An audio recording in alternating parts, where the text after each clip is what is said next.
جی دیکھیے ہوا کا ایک شدید کم دباؤ جسے میٹرولوجیکل اصطلاح میں ڈیپ ڈپریشن کہتے ہیں، وہ اس وقت ایسٹ راجستھان پر موجود ہے، کراچی سے کوئی 200-250 کلومیٹر کے فاصلے پر کہہ سکتے ہیں ہم،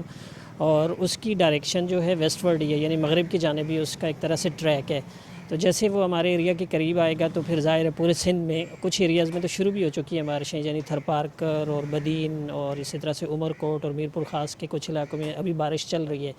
تو جیسے جیسے یہ سسٹم قریب آئے گا تو ویسے ویسے بارشوں کی شدت میں اضافہ ہوتا جائے گا، اور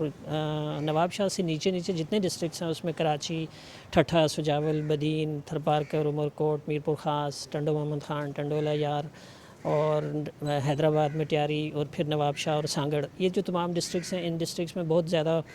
تیز بارشیں ہیں، موسلا دھار بارشیں ہیں، خاص 27 سے لے کے پھر 30 یا 31 اگست تک یہ سلسلہ چلے گا، اور پھر وہ ساری مانسون ہوائیں ظاہر ہے کہ پورے سندھ پر پھیلیں گی، ساؤتھ پنجاب پر پھیلیں گی، شمال مشرقی بلوچستان اور مشرقی بلوچستان پر پھیلیں گی مانسون ہوائیں۔ تو ان تمام ایریاز میں اگلے 3-4 دنوں میں بہت تیز ہیوی سپیل متوقع ہے، کراچی سمیت جو دوسرے ڈسٹرکٹس کا میں نے نام لیا، ٹھٹھہ، سجاول، بدین، حیدرآباد وغیرہ،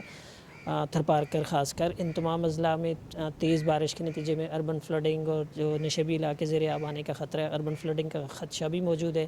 کراچی میں، بالخصوص 28 سے لے کے 28-29 جو 2 دن ہوں گے، یا 28 سے 30 تک کہہ سکتے ہیں۔ اس کے ساتھ ساتھ سمندر میں کافی رفنس ہو جائے گی کیونکہ ڈپریشن ہوگا، یہ تو ڈپریشن اچھا خاصا اسٹرانگ سسٹم ہوتا ہے، اس کے بعد سمندر میں بھی کافی طغیانی اور متلاطم کنڈیشنز رہیں گی۔ تو فشرمین کو بھی ہم نے انسٹرکشن دی ہے کہ 28 سے لے کے 30 تک جو 3 دن ہوں گے اس میں کھلے سمندر میں نہ جائیں، اور ادروائز بھی احتیاط برتیں اس دوران میں۔ اچھا، یہ پورے سندھ پر